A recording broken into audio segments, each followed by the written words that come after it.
తల్లిదండ్రులు ఒకవేళ గొడవ పడినా, తల్లిదండ్రులు ఒకవేళ తిట్టుకున్నా కూడా బిడ్డల ఎదురుగా మాత్రం అది వాళ్ళ కంటికి కూడా కనపడకూడదంట. ఎందుకంటే ఈ రోజు నువ్వు తిట్టుకుంటావు, ఈ రోజు నువ్వు తిడతా ఉంటావు, నీ నోట అసభ్యకరమైన మాటలు వస్తూ ఉంటాయి. ఈ అసభ్యకరమైన మాటలు నీ బిడ్డలు వింటారు. విన్న తర్వాత ఏమంటారు, మా నాన్న మాట అన్నాడే, మా అమ్మ మా మాట అనేది, మరి మేమంటే ఏమైంది అని చెప్పి మీ బిడ్డలు కూడా ఏం చేస్తారంటే స్కూల్కి వెళ్ళినప్పుడు లేదంటే పక్కన పిల్లలతో ఆడుకున్నప్పుడు అదే మాటలు వాళ్ళు కూడా పలుకుతూ ఉంటారంట.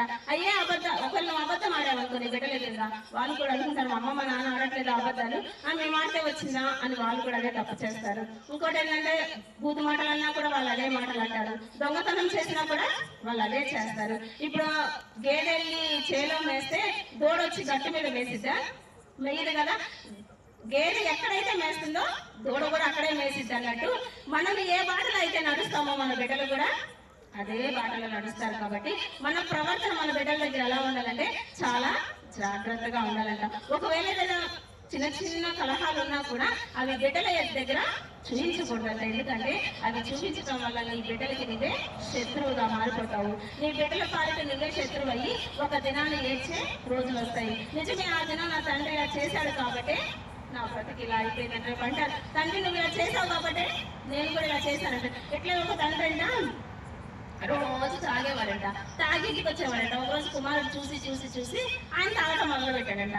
మొదలు పెడితే తండ్రి వచ్చి అంటున్నాడంట, రే నీకు ఎక్కడి నుంచి వచ్చిందా, నువ్వు ఎందుకు తాగుతున్నావురా, ఎలా తాగుతున్నావురా అని కొట్టబోయాడంట. కొట్టబోయేటప్పటికి తండ్రి అన్నాడంట, కుమారుడు ఇట్రా డాడీ అని చెప్పి తీసుకెళ్లి ఫ్రిడ్జ్ తీశాడంట. ఫ్రిడ్జ్ తీయంగానే రోజు తండ్రి దాంట్లో బ్రాందీ పెట్టేవాడు. ఏం పెట్టేవాడు? రోజు బ్రాందీ పట్టడం పోసుకొని తాగుతూ ఉండేవాడంట.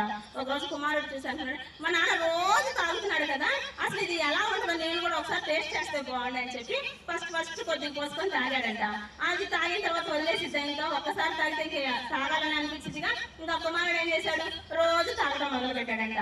ఆ తండ్రితో అన్నాడు, నువ్వు ఒక్కరోజు నువ్వు తీసుకొచ్చి ఫ్రిడ్జ్ లో పెట్టావు, నేను ఒక్కరోజే తాగాను, నా జీవితాన్ని నాశనం చేసేసింది ఈ త్రాగుడే దాడి, నువ్వే నా జీవితం నాశనం చేసావని చెప్పి తన కుమారుడు ఏమంటాడు తండ్రిని, అట్లా మనము చేసే తప్పు ఎవరి మీద పడింది? మన పిల్లల మీద పడింది. మనం చేసే ప్రతి తప్పు మన పిల్లల మీదే వచ్చిందంట. కాబట్టి మనం ఏం చేయాలంటే మన బిడ్డల ఎదురుగా మనం చాలా విధేయత కలిగి ఉండాలంట. మన బిడ్డల ఎదురుగా మనం ఒక చిన్న తప్పు కూడా